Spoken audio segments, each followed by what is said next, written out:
Hello, welcome back to another video. In this one, I'm going to be talking about tile maps in Godot 3.0. I'm specifically saying 3.0 because they're going to be changed in 4.0. Why are they going to be changed? Because they're terrible and very confusing right now. So, let's get into this weirdly confusing thing. The two things you need to start off, you need an empty 2D scene. You need Godot, of course. Actually, there's three things, I lied. You need Godot, an empty scene, and then you need some image, like here you can see, that has all the different tiles you want. So in this case, I have 4 tiles that I want to draw with, one red, one green, one purple, and one yellow. And you want them all in one image. So let me just delete that sprite. And then I'm going to go in and I'm going to add a tile map. So if you type in tile map, it should just come up and you can double click it to add it. Now, the first thing you're going to notice is there's this little orange mesh, and that is what the tiles are going to snap to when we add them. Now we want to configure this so it snaps correctly, because if it was too small, it would only snap to the corner and you couldn't fully fill in one of these. So you want to get whatever size each individual tile is. So for example, here, this red tile right here, which is going to be 16 by 16 pixels. So I want to set this to 16 by 16 pixels. So that way, the little red tile, when I do that, and all the rest can individually snap into it.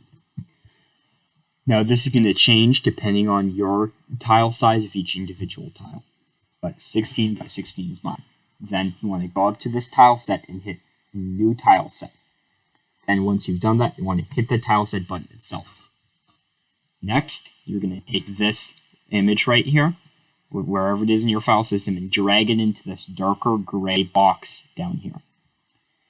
So it'll show up like this with this menu, and you can see it down there. Next thing you want to do is hit New Single Tile and click on it. And then you see it's selected that little thing down there. But for example, say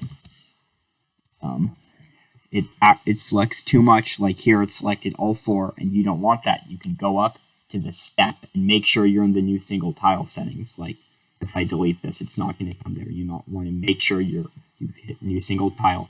This isn't going to show unless you do that. And you want to change the step to whatever the cell size was, which is the size of each of your individual tiles, which in my case is 16 by 16. So it's going to have this little tile selected. Now, if you want collision on your tiles, you would also go and hit collision, hit the square, and then hit that. If you wanted to make a custom shape, you would hit this right here, but I'm going to keep it simple.